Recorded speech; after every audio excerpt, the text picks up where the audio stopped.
Hi my day students, welcome to Hyderabad institute of police. ఈరోజు మనకి grand test number 30 arithmetic part explanation అండి.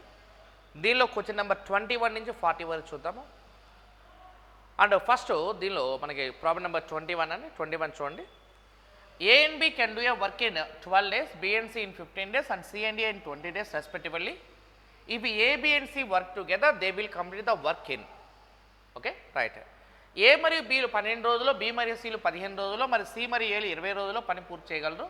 అయినా ఏ, B మరియు సిలు కలిసి పనిచేస్తే వారు ఆ పని ఎన్ని రోజుల్లో పూర్తి చేస్తారు అనేది క్వశ్చన్ అండి. రైట్, ఇది టైమ్ అండ్ వర్క్ ప్రాబ్లం కాబట్టి first of all time and వర్క్లో రెండు కాన్సెప్ట్స్ ఉంటాయి. ఒకటి ఎల్సిఎం చేయడం, ఒకటి ఇంకోటేమో efficiency E1 D1 equals ED2 ప్రకారం. రైట్, అంటే ఇక్కడ వాడు చెప్పిన దాని ప్రకారం చూడండి. ఇక్కడ ఏ అండ్ బి ఇద్దరు కలిసి 12 డేస్,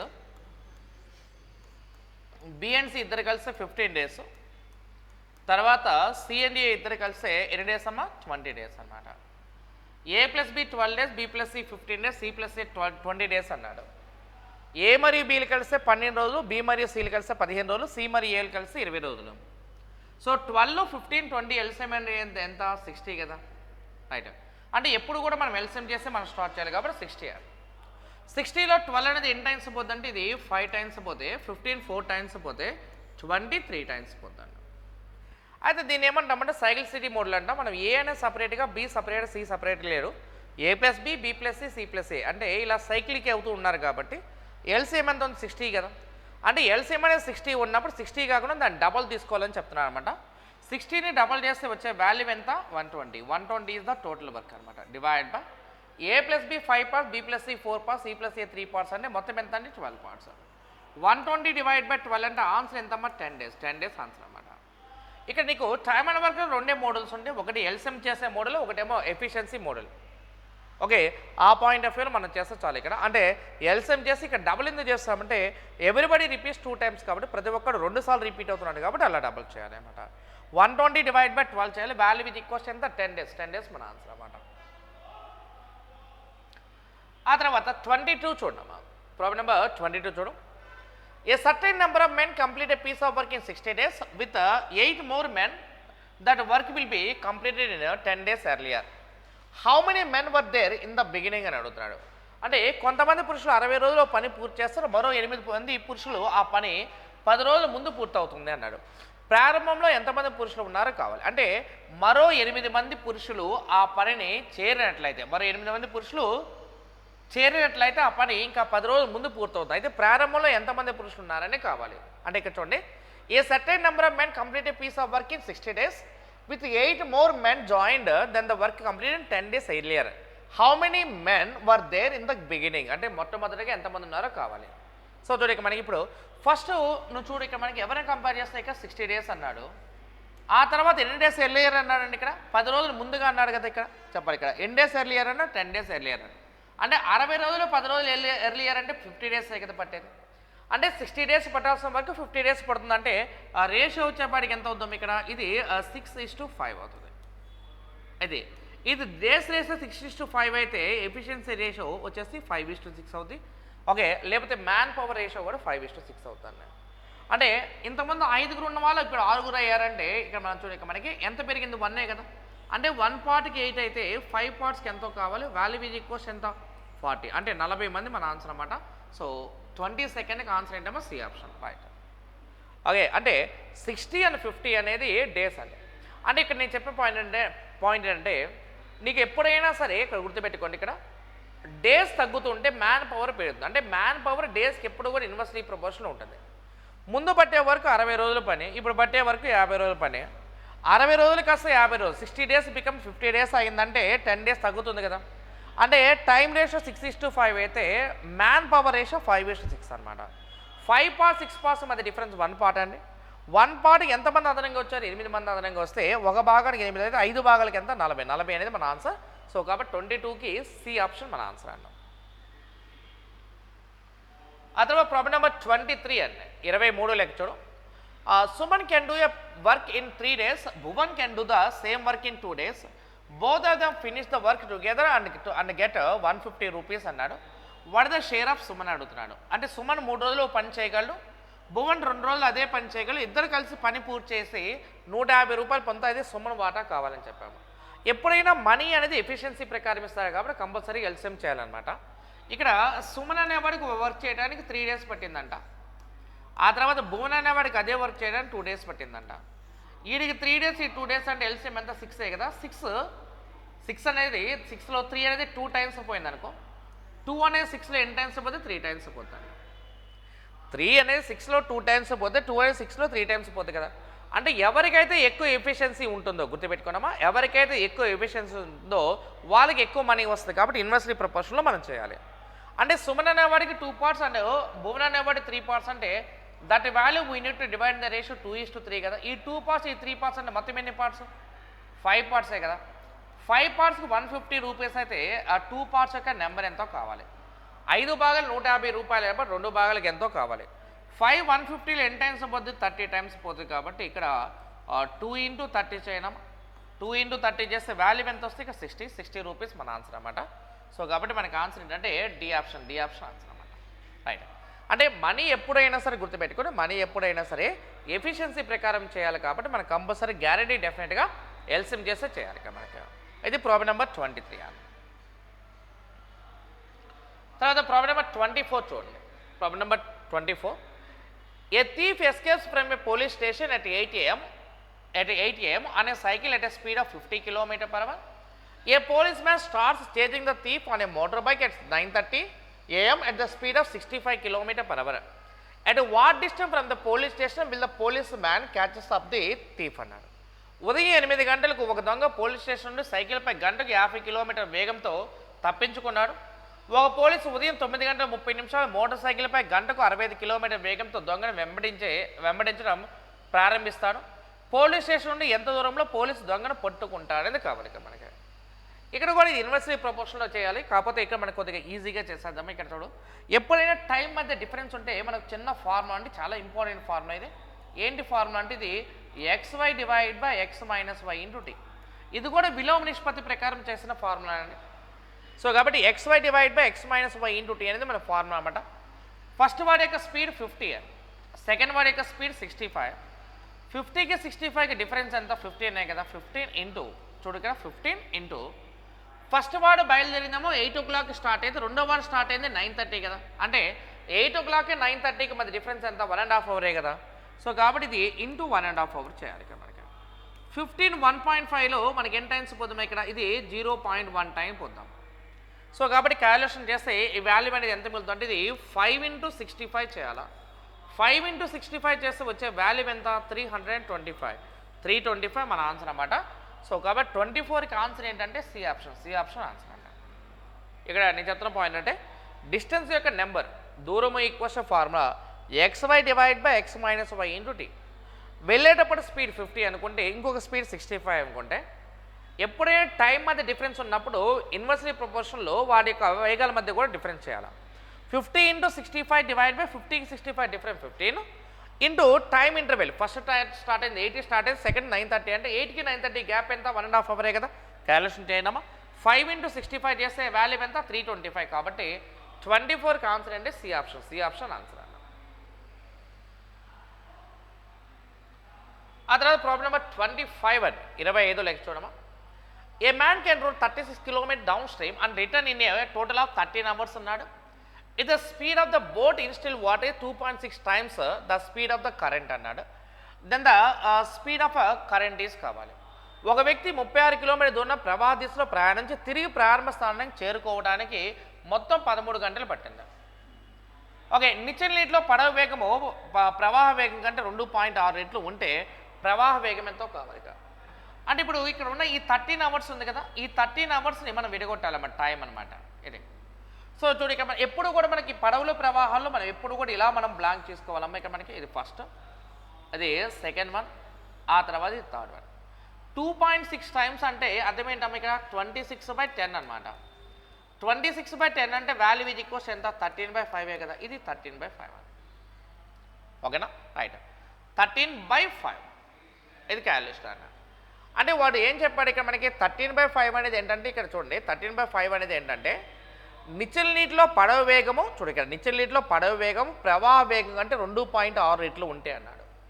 అంటే ఇప్పుడు ఇది ప్రవాహ వేగం అనేది ఇది 5 పార్ట్స్ అనుకున్నాం అనుకో, ప్రవాహ వేగం 5 పార్ట్స్ అనుకున్నాం అనుకోండి, ఇది 13 పార్ట్స్ ఉంటుందని అర్థం. ఇది 13 పార్ట్స్ ఉంటుంది, ఇది 5 పార్ట్స్, ఇది 13 పార్ట్స్. అంటే 13లోంచి 5 మైనస్ చేస్తే ఎంత మనకి ఇది 8 కదా. 13లోంచి 13 + 5 అంటే ఎంత ఇక్కడ ఉండేది ప్రవాహ వేగమే కదా 5 కదా. 13 + 5 అంటే ఎంత 18. ఓకేనా అయితే. సో కాబట్టి ఇక్కడ చూడు ఇక్కడ మనకి ఇప్పుడు మన క్యాలిక్యులేషన్లో కనుక మనం తీసుకుంటే సార్ చూడండి ఇక్కడ మనకి ఇదేమో 18 ఇదేమో 8 అండి 8. సో కాబట్టి 18కి 8 రేషియో ఎంత 9:4 కదా. అంటే వాడు యొక్క ఇక్కడ మనకి ఇక్కడ 9:4 అంటే స్పీడ్ రేషియో 9:4 అయితే టైం రేషియో ఎంతమ్మా 4:9. టైం రేషియో ఎంత 4:9 అవర్స్ పడుతుంది. Okay right. సో కాబట్టి ఇక్కడ మనకి ఇక్కడ చెప్తున్న పాయింట్ చూడు, నేనేమో చెప్తున్న పాయింట్ అంటే ఇక్కడ మనకి చూడు వెళ్ళేటప్పుడు 4 అవర్స్ పడితే వచ్చేటప్పుడు 9 అవర్స్ పడుతుంది. అంటే ఎలాంగ్ ద స్ట్రీమ్ 4 అవర్స్ పడితే ఎగైన్స్ స్ట్రీమ్ వచ్చేస్తే 9 అవర్స్ పడుతున్నట్టు లెక్క. ఓకేనా రైట్. సో ఇక్కడ క్యాలిక్యులేషన్ చేసామనుకో చూడు ఇక్కడ మనకి ఇక్కడ మనం క్యాలిక్యులేషన్ చేస్తే చూడు మొత్తం కూడా చూడు ఇక్కడ మనకి ఇక్కడ ఎన్ని కిలోమీటర్స్ అని మనం కౌంట్ చేస్తే సార్ చూడండి ఇక్కడ మనకి ఇప్పుడు ఇక్కడ ఉన్నది ఇది మొత్తం కూడా 4:9 అంటే 4 అవర్స్ 9 అవర్సే కదా. సపోజ్ ఫర్ ఎగ్జాంపుల్ మళ్ళీ మనం ఇక్కడ ఈ యొక్క ఆరో మాస్ మనం తీసుకుంటే సార్ చూడండి ఇక్కడ మనకి ఇలా ఆరో మాస్ కనుక మనము ఇలా క్యాలిక్యులేషన్ చేస్తే చూడు ఇది 9 పార్ట్స్ ఇదేమో 4 పార్ట్స్. అయితే ఇప్పుడు వెళ్ళే స్పీడ్ అనేది మనం తీసుకుంటే సార్ చూడండి ఇక్కడ 9 పార్ట్స్ అండ్ 4 పార్ట్స్ తీసుకుంటే మొత్తం డిస్టెన్స్ 36 అండి. 36 వెళ్ళడానికి ఎన్ని అవర్స్ పట్టింది 4 అవర్స్ పట్టింది. అంటే 4:36లో ఎన్ని టైమ్స్ పొద్దాము ఇక్కడ 9 టైమ్స్ కదా. కాబట్టి అందుకే ఇది 9. అలానే ఇక్కడ మనకి వచ్చేటప్పుడు అంటే మనకి ఎగ్జిస్ట్ ద స్ట్రీమ్ అన్నాడు కదా 36/9 చేయండి. 9:36లో ఎన్ని టైమ్స్ పోద్దాము 4 టైమ్స్ పోద్దాం. ఇప్పుడు నేనేమంటే ఎలాంగ్ ద స్ట్రీమ్ 9 km/h అయితే against the stream 4 km/h. Along the stream 9 km/h అయితే అగైన్స్ ద స్ట్రీమ్ ఎంత 4 km/h. నాకు what is the speed of about in still water కావాలి అంటే నిలకడగా ఉన్న నీటిలో పడవ వేగం కావాలంటే ఈ 2 ప్లస్ చేసి బై 2 చేయాలి. ప్రవాహం కాబట్టి 2 మైనస్ చేసి బై 2 చేయాలి. పడవ వేగం అంటే 9 + 4 అంటే 13. 13/2 అంటే ఎంతమా 6.5 అని అర్థం. కానీ మనకి అడుగుతుంది మనకి స్ట్రీమ్ కాబట్టి 9లోంచి 4 మైనస్ చేస్తే ఎంత 5 కదా. 5లో సగం ఎంత 2.5 కదా. సో కాబట్టి ఇది 2.5 మన ఆన్సర్ అన్నమాట. ఇది ఆన్సర్. సో కాబట్టి బి ఆప్షన్ ఆన్సర్ అన్నమాట. సో చూడండి ఇక్కడ మనకి కొద్దిగా ఇది రేషియో ప్రకారం ఇచ్చారు, జాగ్రత్త వినడం ఇక్కడ మనకి ఇది మొత్తం కూడా రేషియో ఎంత 13 and 5 అనమాట. అంటే నిలకడగా ఉన్న నీటిలో పడవ వేగానికి ప్రవాహ వేగానికి రేషియో 13:5. 13లోంచి 5 తీసేస్తే 8, 13 + 5 చేస్తే 18. 18 and 8 అన్న 18 and 8 రేషియో ఎంత 9:4 కదా. Speed ratio 9:4, time ratio 4:9. 4 + 9 13 కదమ్మా ఇక్కడ. So 36 kilometres down the stream వెళ్తే 9 పడుతుంది. ఓకే 36/9 చేస్తే 4 పడుతుంది అనమాట. ఇక్కడ మిడిల్ నెంబర్ కావాలంటే మనకి బోట్ స్పీడ్ కావాలంటే ఎగ్జాక్ట్ బోట్ స్పీడ్ కావాలంటే ప్లస్ చేసి బై 2 చేయాలా, స్ట్రీమ్ స్పీడ్ చేయాలంటే మైనస్ చేసి బై 2 చేయాలా. ఓకేనా. కాబట్టి అడిగింది ప్రవాహ వేగం కాబట్టి మైనస్ చేశాను. 9లోంచి 4 మైనస్ చేసి 5, 5లో సగం ఎంత 2.5. 2.5 మన ఆన్సర్ అన్న. ఆ తర్వాత ప్రాబ్లం నెంబర్ 26 అంటే 26 చూడు. A person rows a distance of 3.75 kilometers upstream in 1.5 hours and a distance of 13 km downstream in 2 hours అన్నాడు. అయితే how much time will the person take to row a distance of 72 kilometers in still water అన్నాడు. ఒక వ్యక్తి చూడు ఇక్కడ మనకి ఒక వ్యక్తి 1.5 గంటల్లో 3.75 కిలోమీటర్ దూరం ప్రవాహ వ్యతిరేక దిశలో మరియు 2 గంటల్లో 13 కిలోమీటర్ దూరం ప్రవాహ దిశలో నడిపిస్తాడు. నిశ్చల నీటిలో 72 కిలోమీటర్ దూరం పడవ నడిపేందుకు ఆ వ్యక్తి ఎంత సమయం తీసుకుంటాడు అనేది కావాలి ఇక్కడ. సో దీనికి ఇప్పుడు కూడా మనం యారో మార్క్ తీసుకోవాలి కదా. ఇక్కడ చూడ మనకి ఇక్కడ మనం తీసుకోవాల్సిన యారో మార్క్ అనేది తీసుకుంటే ఇది మనకి యారో మార్క్ అంతే కదా. అయితే వాడు ఏమన్నా అంటే ఇక్కడ చూడు ఇక్కడ బెతరేస్లో పడవ 3.75 కిలోమీటర్ 1.5 గంటల్లో వెళ్ళాలంటే నేనేమన్నా అంటే 3.75ని చూడు 3.75ని 1.5తో డివైడ్ చేస్తే స్పీడ్ వచ్చేస్తామా. సో కాబట్టి ఈ వాల్యూ అనేది ఎంత వస్తుంది ఇక్కడ మనకి ఇది 2.5 వస్తుంది. ఆ తర్వాత next 13 kilometers 2 hours down stream అన్నాడు కదా. అంటే 13/2 చేస్తే వచ్చే వాల్యూ ఎంత ఇక్కడ మనకి ఇది 6.5 అవుతుంది. ఓకేనా రైట్. నేను ఆల్రెడీ చెప్పాను ఇక్కడ మనకి బోట్స్ అండ్ స్ట్రీమ్స్ ఎప్పుడు కూడా ఇక్కడ ఇలా 3 arrows గీయాలని చెప్పాను. అంటే ఇదేమన్నా ప్రవాహంతో పాటుకి ఇదేమో వ్యతిరేక దిశ. 2.5 and 6.5 ఎలా వచ్చింది అర్థమే కదా రైట్. ఇప్పుడు చూడు ఇక్కడ నిలకడగా ఉన్న నీటిలో పడవ వేగం అంటే ఈ 2 ప్లస్ చేసి బై 2 చేయాలంటే 6.5 ప్లస్ 2.5 9/2 అంటే వాల్యూ ఎంతమ్మా 4.5. ఇది 4.5 కిలోమీటర్ పర్ అవర్ అండి. అంటే అర్థం ఏంటి 4.5 కిలోమీటర్స్ వెళ్ళడానికి 1 అవర్ కనుక పడితే 72 కిలోమీటర్స్ వెళ్ళడానికి ఎన్ని అవర్స్ పట్టిందో క్యాలిక్యులేషన్ చేయాలి. ఆన్సర్ ఇది ఈక్వల్స్ ఎన్ని అవర్స్ 16 అవర్స్. 16 అవర్స్ ఆన్సర్ అండి. కాబట్టి 26 ఆన్సర్ అంటే బి ఆప్షన్ ఆన్సర్ అండి. ఓకే, మనం ఎలా రాస్తామనేది జాగ్రత్త వినండమ్మా. ఓకే, ఇక్కడ వాడు చెప్పిన పాయింట్ చూడక మనకి వ్యతిరేక దిశలో 3.75 కిలోమీటర్ వెళ్ళడానికి 1.5 గంట పట్టింది. అంటే 3.75 డివైడ్ బై 1.5 చేస్తే 2.5. ఆ తర్వాత నెక్స్ట్ 13 కిలోమీటర్స్ 2 అవర్స్ అంటే 13/2 అంటే 6.5 అండి. ఈ 6.5 ఇది 2.5 అంటే రెండు యాడ్ చేసి బయట వచ్చేస్తే 4.5 అని అర్థం. 4.5 వెళ్ళడానికి 1 అవర్ బై 7-2కి ఎన్ని అవర్స్ కావాలి. దట్ మీన్స్ 26 ఆన్సర్ అంటే బి ఆప్షన్ మన ఆన్సర్ అండి.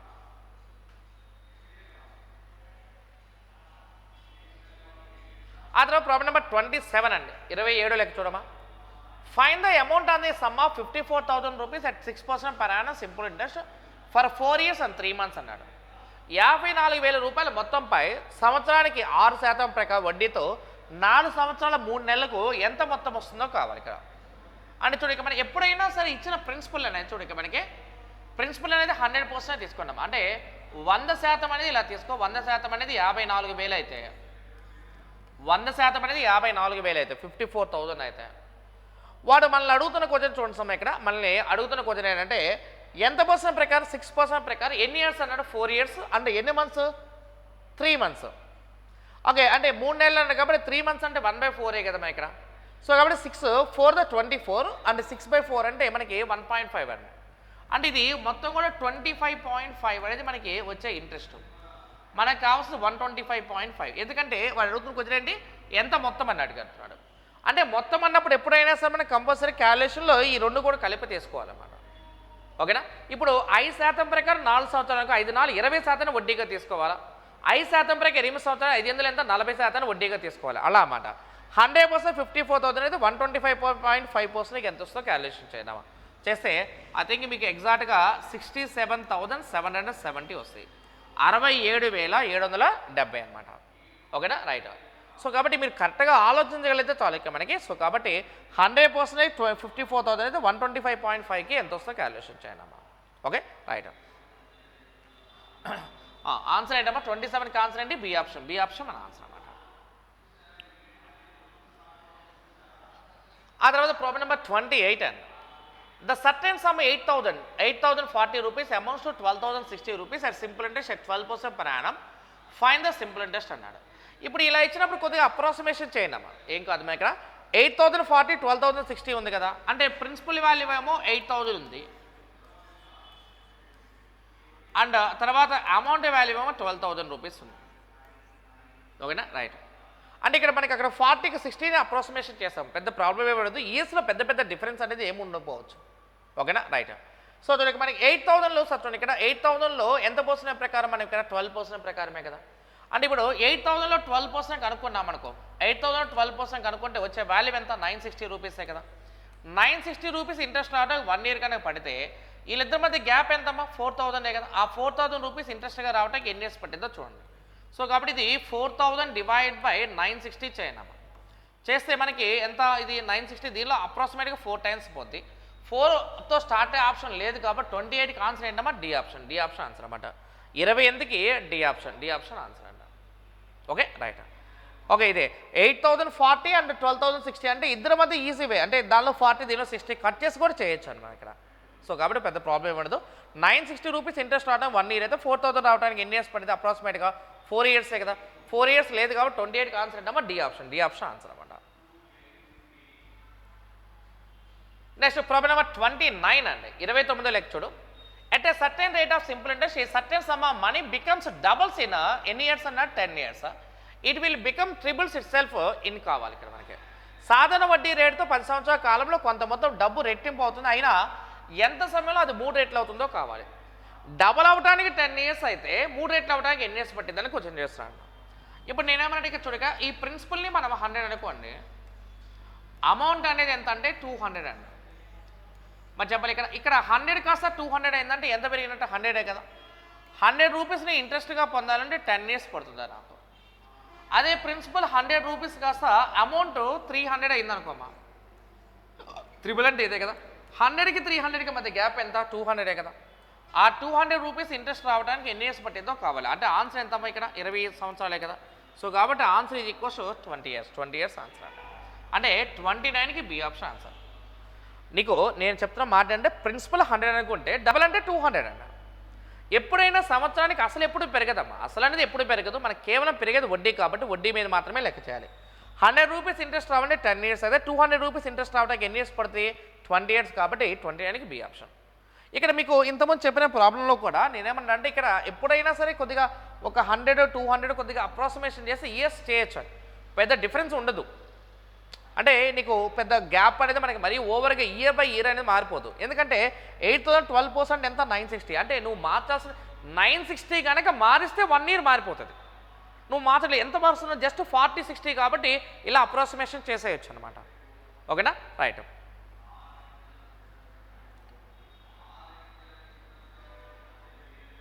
ఆ తర్వాత నెక్స్ట్ ప్రాబ్లం నెంబర్ 30 చూడు. A certain some of money amounts to 5 to 90 rupees in 2 years and 56.60 rupees in 3 years. Interest being compound annually find the original some. ఒక నిర్దిష్ట మొత్తము 2 సంవత్సరాలు 5,292 రూపాయలు, మరి 3 సంవత్సరాలు 5,556.60 అవుతుంది. అయినా అసలు మొత్తాన్ని కనుగొనండి అన్నాడు. అంటే ఇప్పుడు ప్రిన్సిపల్ అనుకోమ్మా, ప్రిన్సిపల్ అమౌంట్ మనకు తెలియదు. అయితే వాడు ఏమన్నా అంటే ఇక్కడ మనకి చూడు, ఇక్కడ మనకి ఇది అమౌంట్ 1 అంటే ఫస్ట్ ఇయర్లో వచ్చే అమౌంట్, ఇదేమో అమౌంట్ 2, ఇదేమో అమౌంట్ 3 అండి. అయితే నేను ఇక్కడ ఏం చెప్తున్నా అంటే 2 yearsకి వచ్చే అమౌంట్ 5 to 92, అలానే 3 yearsకి వచ్చే అమౌంట్ 5556.60. ఓకేనా? ఇప్పుడు మనం ఏం చేయాలంటే వీళ్ళిద్దరి మధ్య ఉన్న కామన్ రేషియో కనుక్కోవాలి. అంటే bigger value by smaller value చేయండి అమ్మా. 5556.6 బై 5 to 92 చేయండి అమ్మా. క్యాలిక్యులేషన్ మీరు చేయండి అన్న, మనకి ఎంత వస్తుంది అంటే ఇది క్యాలిక్యులేషన్లో 21/20 వస్తుంది అనమాట. అంటే 1 year గ్యాప్కి 21/20 అయితే మరి చెప్పి ఇక్కడ ఉన్న ప్రిన్సిపల్ నుంచి ఇక్కడ ఉన్న అమౌంట్కి ఎన్ని ఇయర్స్ గ్యాప్? 2 years కదా. 2 years అన్నప్పుడు కంపల్సరీగా స్క్వేర్ ఫామ్ అవుతుంది అనమాట. అంటే ఎలా ఫామ్ అవుతాయి అంటే ప్రిన్సిపల్ ఇంటూ చూడండి ఇక్కడ ప్రిన్సిపల్ ఇంటూ 21/20 చూడమ్మా, 21/20 whole square equals to 5 to 92 అని అర్థం. ఓకేనా? ఎందుకు స్క్వేర్ వాడుతున్నాం చెప్పి ఇక్కడ మనకి ఎందుకు స్క్వేర్ వాడుతున్నాము? 2 సంవత్సరాలు కాబట్టి స్క్వేర్ వాడతాం, 3 సంవత్సరాలు అయితే గ్యాప్ మనకి 3 years. అంటే ఇక్కడ నుంచి మరి సార్ మరి ప్రిన్సిపల్ నుంచి మరి A3 కూడా కంపేర్ చేసుకోవచ్చు అంటే చేసుకోవచ్చు అండి. కానీ 2 సంవత్సరాలు బెటర్ కదా 3 సంవత్సరాల కన్నా కూడా. సో కాబట్టి అంటే వీళ్ళిద్దరి మధ్య గ్యాప్ 1 year కదా మనకు ఉంది. ఇక్కడ మనకి వీళ్ళిద్దరిని క్యాన్సిలేషన్ చేయాలి. అంటే ఇప్పుడు బారు వడ్డీ చక్రవడ్డీలో నీకు మ్యాక్సిమం డిఫరెన్స్ చూస్తే అయితే ఖచ్చితంగా క్యాలిక్యులేషన్ అండి, అంతకుమించి ఏముండదు. సో 5556.6 బై 5 to 92 అంటే క్యాలిక్యులేషన్ చేస్తే 21/20.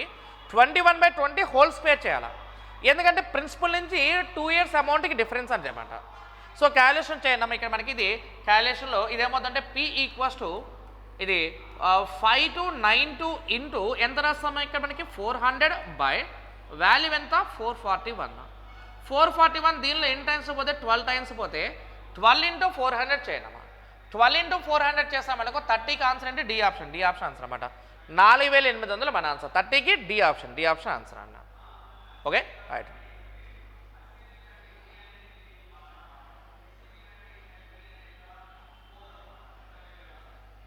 నెక్స్ట్ ప్రాబ్లం నెంబర్ 31 అండి.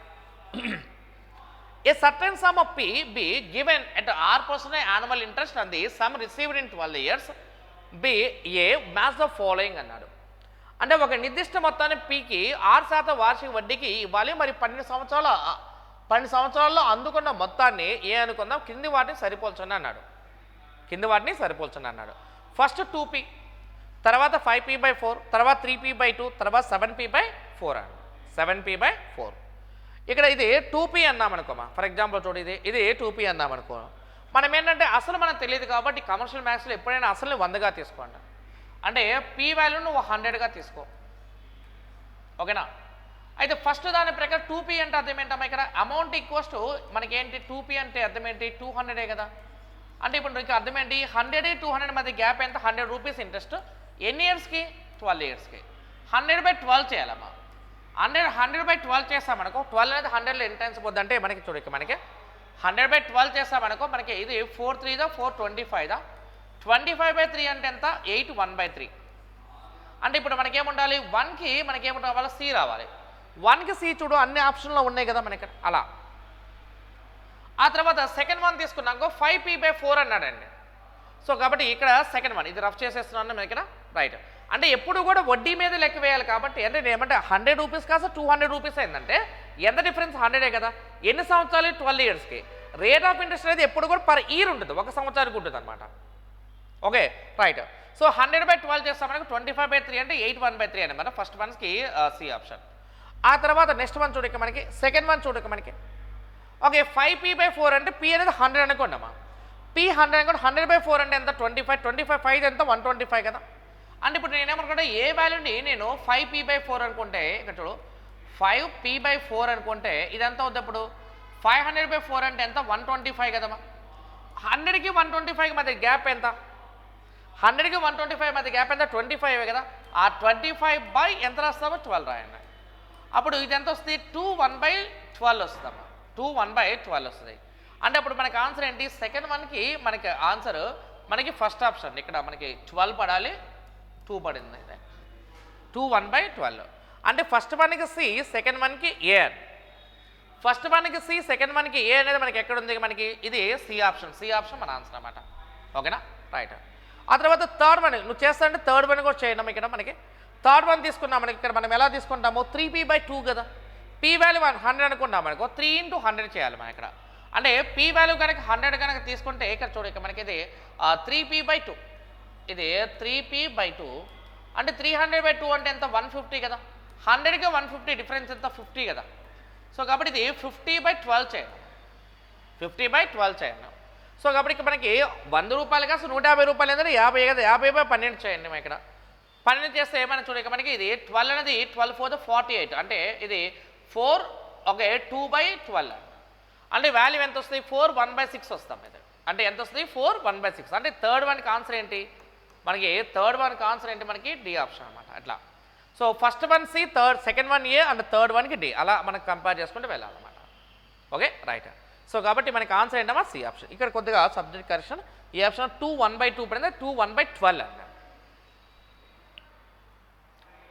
అదే 32 ప్రాబ్లం నెంబర్ 32 చూడండి what the diameter of circular field of area 616 square metres అన్నాడు 616 చదరపు మీటర్ల వైశాల్యం కలిగిన వృత్తాకార క్షేత్రం యొక్క వ్యాసం ఎంత వాట్ ద డయామీటర్ అడుగుతున్నాడు చూడండి మనకి ఇప్పుడు సర్కిల్ యొక్క ఏరియా ఇచ్చాడు సార్ మనకి ఎంత ఇచ్చాడు 616 ఇచ్చాడు అంటే వాడి ఉద్దేశంలో ఇక్కడ చూడండి మనకి ఇప్పుడు ఇక్కడ ఉన్న వాల్యూలో ఎప్పుడైనా సరే ఇలా వ్యాసం కానీ అడిగినప్పుడు నేనంటే వ్యాసం అడిగినప్పుడు ఇక్కడ మనకి ఎప్పుడు కూడా మనకున్న ఆన్సర్లో 13 కానీ 15 కానీ ఆన్సర్ కాదు అయితే 14 అవ్వాలి లేకపోతే 28 అవ్వాలి అంటే ఎప్పుడైనా సరే మీకు ఇలా ఇచ్చినప్పుడు ప్రాబ్లం చేయడం రానప్పుడు 7తో డివైడ్ అయ్యేది మనకు ఆన్సర్ కాకపోతే ఇక్కడ 2 ఆప్షన్లు ఉన్నాయి కాబట్టి కంపల్సరీ చేయాలి ఒకవేళ 7తో డివైడ్ అయ్యేది ఒకటే ఆన్సర్ ఉంది అనుకో దట్ ఈజ్ అవర్ ఆన్సర్ అనమాట సో కాబట్టి ఇక్కడ ఉన్న క్యాలిక్యులేషన్ చూడడం ఇక్కడ మనకి ఇది πr² ఇది ఈక్వల్స్ ఎంత 616 పై వాల్యూ ఎంత 22/7 ఇంటూ r² ఈక్వల్స్ ఎంతమ్మా 616 ఇప్పుడు 22 616లో 28 టైమ్స్ పోయింది కదా అప్పుడు మనకి ఇక్కడ వచ్చేపాటికి r వాల్యూ ఈక్వల్స్ ఎంత వస్తుంది 14 వస్తుంది కానీ నాకు కావాల్సిన డయామీటరే కదా డయామీట్రిక్ కోసం మన ఫార్మ్ ఏంటి 2r కాబట్టి ఇది 2 × 14 చేయాలి 2 14 వాల్యూ ఎంతమ్మా 28 ఆన్సర్ అన్నమాట సో కాబట్టి డి ఆప్షన్ ఆన్సర్ అండి అంటే ఎప్పుడైనా సర్క్యులర్ షేప్ వచ్చినప్పుడు నీకు ఆన్సర్ మ్యాక్సిమం 7తో డివైడ్ అయిన నెంబర్ కానీ 11తో డివైడ్ అయిన నెంబరే మ్యాక్సిమం ఆన్సర్ ఉంటుందండి సో కాబట్టి ఆన్సర్ 14 కానీ 28 ఒకవేళ వాళ్ళిద్దరిలో ఒకటే ఉంటే మ్యాక్సిమం అదే ఆన్సర్ అయి ఉండేది సో కాబట్టి మనకి అలా లేదు కాబట్టి ఆన్సర్ చేయాల్సి వచ్చింది అనమాట సర్కిల్ యొక్క ఏరియా ఫార్ములా πr² అని 616 22/7 r² 616 r value 14 D value 2r కనుక్కోవాలి 2 × 14 చేయాలి 28 ఆన్సర్ అండి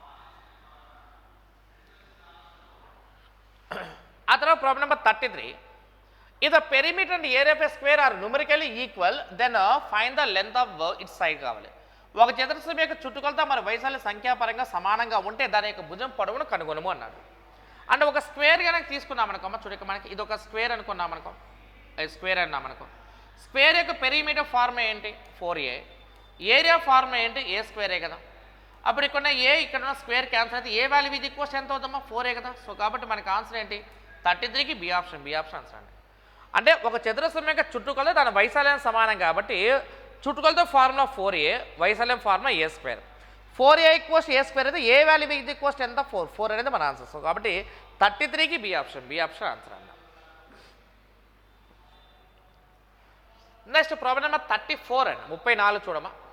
the number of revolutions a wheel of diameter 30 centimetres makes in travelling some distance is 180 అన్నాడు. How many rotations to travel the same distance 45 centimetre diameter of a wheel అన్నాడు. 30 centimetre వ్యాసం కలిగిన చక్రం కొంత దూరం ప్రయాణించేటప్పుడు చేసే భ్రమణాల సంఖ్య 180. ఒక చక్రం యొక్క 40 సెంటీమీటర్ వ్యాసం కలిగి అదే దూరం ప్రయాణించడానికి ఎన్ని భ్రమణాలు చేయాలో కావాలి ఇక్కడ. అంటే ఇక్కడ మనకి ఏమన్నా అంటే ఇక్కడ చూడు, వ్యాసం అనేది తక్కువ ఉన్నది ఎక్కువ రొటేషన్ చేస్తుంది, వ్యాసం ఎక్కువ ఉన్నది తక్కువ రొటేషన్ చేస్తాయి. అంటే సైజ్ ఎక్కువగా ఉంటే తక్కువ రొటేషన్ చేస్తుంది, సైజ్ తక్కువగా ఉంటే ఎక్కువ రొటేషన్ చేస్తుంది, అది నేను చెప్పేది అనమాట. సో చూడక మనకి ఫస్ట్ డయామీటర్ 30 కదా, తర్వాత డయామీటర్ ఎంతమ్మా 45 కదా. 30కి 45 రేషియో ఎంత 15 2s 15 3s. సో కాబట్టి ఇక్కడ సైజ్ రేషియో 2:3 అయితే రొటేషన్ రేషియో ఎంతమ్మా 3:2. ఇప్పుడు ఏమన్నాడు ఇక్కడ వాడు 3 పార్ట్స్ కలిగి ఉన్నదానికి 180 రొటేషన్ చేస్తే ఓకే 2 పార్ట్స్ ఉన్నది ఎంత రొటేషన్ చేస్తో కావాలి ఇక్కడ. సో కాబట్టి వాల్యూ ఈజ్ ఈక్వల్స్ ఎంతమ్మా ఇక్కడ 120 మన ఆన్సర్ అన్నమాట. ఓకేనా, ఇది సైజ్ రేషియో సార్, ఇది సైజ్ రేషియో గుర్తుపెట్టుకోనమ్మా, ఇది రొటేషన్ రేషియో అది. సో 30-45 రేషియో ఎంత 2:3 కదా, రివర్స్ చేస్తే ఎంత 3:2 కదా. అంటే 3 పార్ట్స్ ఉన్నదానికి 180 రొటేషన్స్ అయితే 2 పార్ట్స్ ఉన్నదానికి ఎన్ని రొటేషన్స్ వస్తాయి ఇక్కడ 120 రొటేషన్ ఆన్సర్ అనమాట. అంటే 34కి బి ఆప్షన్ ఆన్సర్ అన్న. తర్వాత ప్రాబ్లం నెంబర్ 35 అన్న. A quadrilateral having equal diagonal and equal opposite sides is always అన్నాడు. రాంబసా, ట్రెపీజియమా, రెక్టాంగిల్, కైటా. చూడండి ఇక్కడ సమాన వికర్ణాలు మరియు సమాన ఎదురుభుజాలు కలిగిన చతుర్భుజం ఎల్లప్పుడూ ఏమవుతాం కావాలి. అంటే ఇక్కడ ఎప్పుడైనా సరే ఎదురెదురు భుజాలు కనుక సమానంగా ఉంటాయి. చూడు ఇక్కడ మనకి ఇప్పుడు ఎదురెదురు భుజాలు కనుక సమానంగా ఉండి ఓకే ఇక్కడ ఉన్న కర్ణాలు కూడా సమానంగా ఉన్నాయి అనుకోండి, కర్ణాలు కూడా సమానంగా ఉంటే దాన్ని మనం ఏమంటామంటే రెక్టాంగిల్ అంటామని. ఓకేనా, రైట్. ఇప్పుడు నేనేమంటే చూడక మనకి ఇప్పుడు నువ్వు కనుక చతురస్రం తీసుకున్నాం అనుకో, చతురస్రంలో ఎలా ఉంటాయి అంటే అన్ని భుజాలు సమానంగా ఉంటాయి, కర్ణాలు సమానంగా ఉంటాయి. All sides are equal and diagonals also equal అండి. రైట్, అన్ని భుజాలు చూడు ఇక్కడ మనకి అన్ని భుజాలు సమానంగా ఉండాలి మరియు కర్ణాలు కూడా సమానంగా ఉంటే దాన్ని చతురస్రం అంటాము. ఒకవేళ అలా కాకుండా ఎదురెదురు భుజాలు కనుక సమానంగా ఉండు, గుర్తుపెట్టుకో మనకి ఎదురెదురు భుజాలు కనుక సమానంగా కూడా కర్ణాలు కూడా సమానంగా ఉన్నాయి అనుకో, ఎదురెదురు భుజాలు సమానంగా కూడా కర్ణాలు సమానంగా కూడా దాన్ని రెక్టాంగిల్ అంటాము. ఓకేనా, దాన్ని ఏమంటామా రెక్టాంగిల్ అంటాము. అలా కాకుండా చూడక మనకి ఇక్కడ అన్ని భుజాలు సమానంగా ఉండి చూడు ఇక్కడ అన్ని భుజాలు సమానంగా ఉండి కర్ణాలు సమానంగా లేవనుకో దాన్ని రాంబస్ అంటాం. ఓకే చూడు ఇక్కడ మనకి ఎదురెదురు భుజాలు కనుక సమానంగా ఉండి ఎదురెదురు భుజాలు సమానంగా ఉండి కర్ణాలు సమానంగా లేకపోతే దాన్ని పారలగ్రామ్ అంటాము. మళ్ళీ చెప్తాను చూడు ఇక్కడ చూడు ఇక్కడ సైడ్స్ ఈక్వల్గా ఉండి డయాగ్నల్స్ కూడా ఈక్వల్గా ఉంటే దాన్ని స్క్వేర్ అంటాము. ఇక్కడ వచ్చేప్పటికి ఇక్కడ సైడ్స్ ఈక్వల్గా ఉండి డయాగ్నల్స్ అనేవి గుర్తుపెట్టుకో, ఇక్కడ డయాగ్నల్స్ అనేవి ఈక్వల్గా లేవనుకో, నాట్ ఈక్వల్ అనుకోండి, డయాగ్నల్స్ ఆర్ నాట్ ఈక్వల్ అన్నాం అనుకోండి దాన్ని రాంబస్ అంటాం. ఇక్కడ వచ్చేప్పటికి ఆపోజిట్ సైడ్స్ కనుక ఈక్వల్గా ఉండి డయాగ్నల్స్ కూడా ఈక్వల్గా ఉన్నాయి అనుకోమా, ఓకేనా, దాన్ని రెక్టాంగిల్ అంటాము. ఓకే ఇక్కడ మనకి ఆపోజిట్ సైడ్స్ ఈక్వల్ ఉండి డయాగ్నల్స్ కనుక ఈక్వల్గా లేవనుకున్నాను, డయాగ్నల్స్ కానీ ఈక్వల్ లేకపోతే దాన్ని రాంబస్ అంటాం. కాబట్టి ఇక్కడ మనకి ఏమనంటే సమాన వికర్ణాలు సమాన ఎదురుభుజాలు కలిగి ఉంటే దాన్ని ఏమంటాము ఇక్కడ మనకు రెక్టాంగిల్ అని పిలుస్తాం అన్నమాట. ఓకేనా, ఇది రెక్టాంగిల్. నెక్స్ట్ పై చార్ట్ చూడండి. ఈ క్రింది ఇవ్వబడిన బార్ గ్రాఫ్ 2 సంవత్సరాల వివిధ మోడల్లో కార్లు తయారీ సంస్థ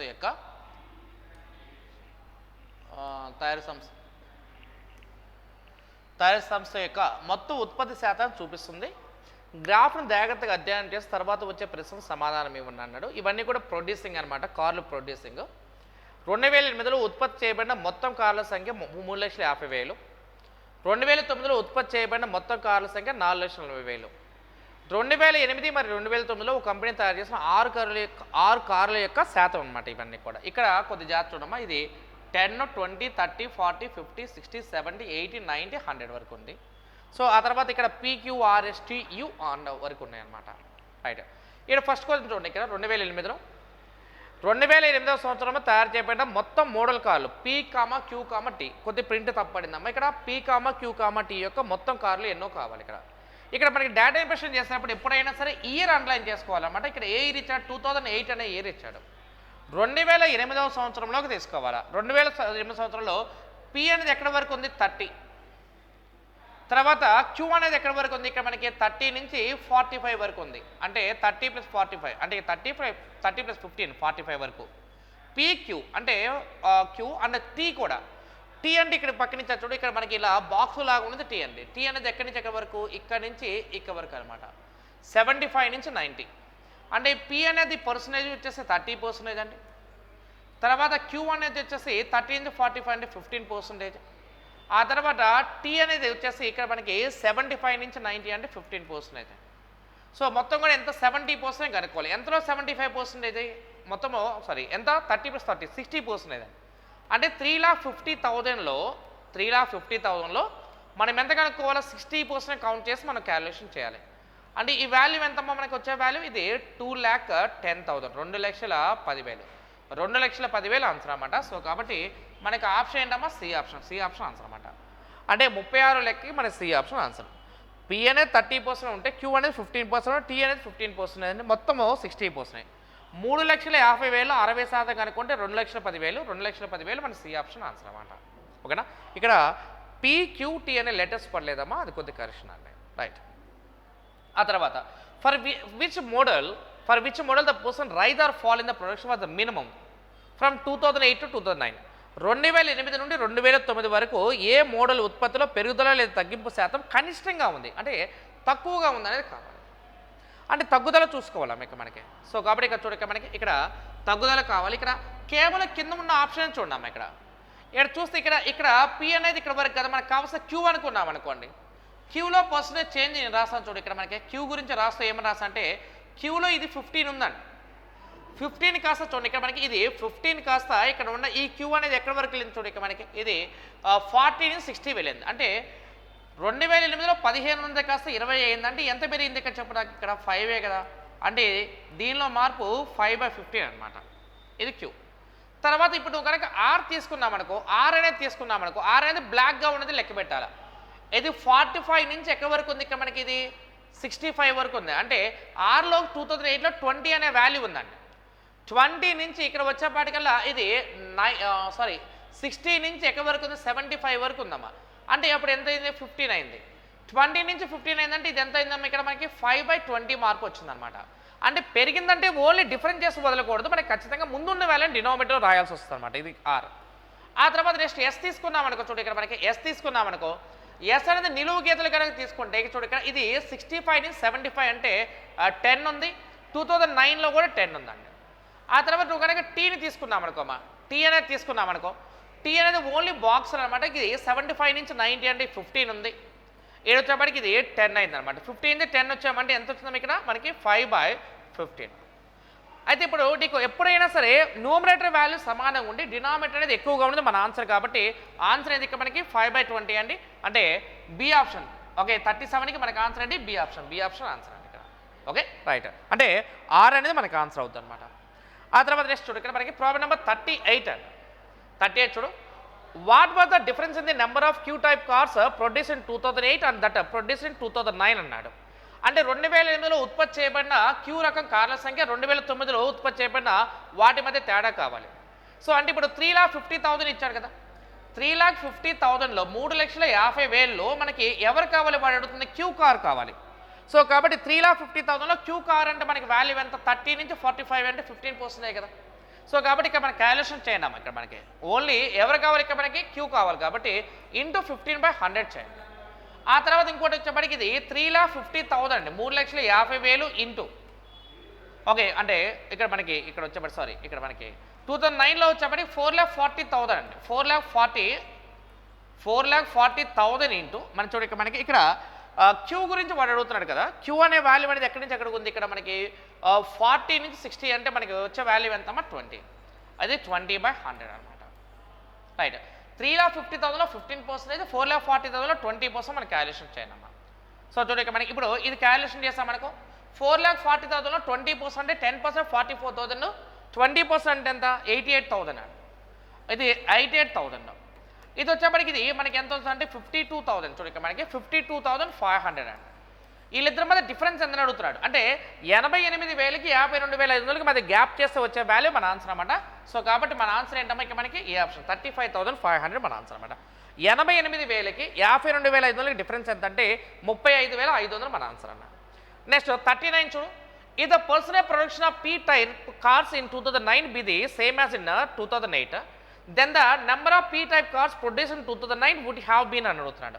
అంటే 2009లో P రకం కార్ల ఉత్పత్తి శాతం 2008లో మాదిరిగానే ఉంటే 2009లో ఉత్పత్తి చేయగలిగిన P రకం కార్ల సంఖ్య ఎంతో కావాలి ఇక్కడ. అంటే కేవలం P కావాలండి మనకి.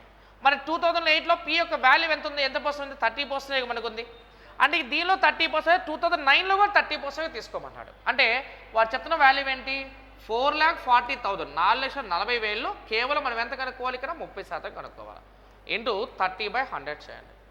4,40,000లో 30% కౌంట్ చేయండి. ఇక్కడ ఎంత వస్తుంది ఇక్కడ మనకి ఇది 1,32,000 మన ఆన్సర్ అనమాట. 1,32,000 మన ఆన్సర్ అండి ఇక్కడ. సో ఆన్సర్ ఏమవుతుంది ఇక్కడ మనకి బి ఆప్షన్ ఆన్సర్ అనమాట. అంటే ఇప్పుడు 2008లో 30% ఉంటే 2009లో కూడా 30% ఉంటే వచ్చేది మనకు ఆన్సర్ కావాలి ఇక్కడ మనకి. సో కాబట్టి అదే పర్సన్ తీసుకుంటే వచ్చే వాల్యూ ఎంత 1,32,000 మన ఆన్సర్ అండి.